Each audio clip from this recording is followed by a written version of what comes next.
Kho Kho has been played in India for 100 years. It is getting popularity in last decade or so. So we formed Kho Kho Australia last year, and we sent our teams to World Cup and they performed really well. Very difficult. The plan is to introduce Kho Kho in 2036 Olympics.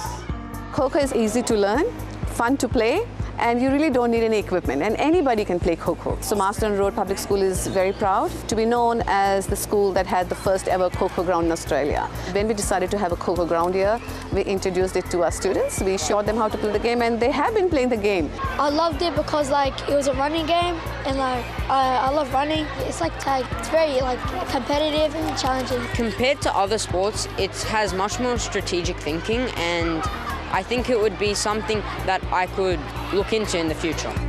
It was more like a schoolyard game traditionally. It's a simple chasing game, but with certain rules that makes it very interesting.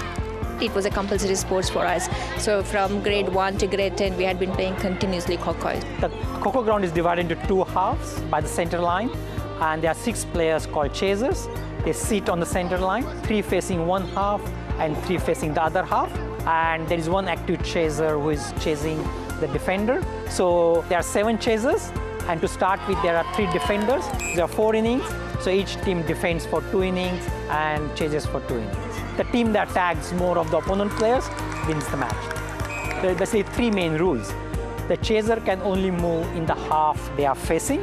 They can't cross the center line. The second rule is chaser, once they takes the direction, they can't turn back and run in the reverse direction. And the third rule is if chaser has to chase a defender in the other half, the active chaser has to touch the back of the sitting chaser, tag the back, and say the word Kho. That's like a signal for the sitting chaser to get up and become an active chaser and start chasing the defender. And that's where the word Kho Kho came from. There's one chasing player called Wazir, identified by a different waist color.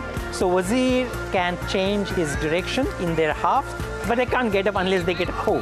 So Kho is the only mechanism to pass the responsibility of chasing the defender. Defender can move anywhere in the ground. There are no rules for the defender as such. The main thing about the Kho Kho ground is the poles, because poles is the crucial part when you are chasing the defender, because you can use the poles to turn around, to gain the speed, and that's very important part of the sport.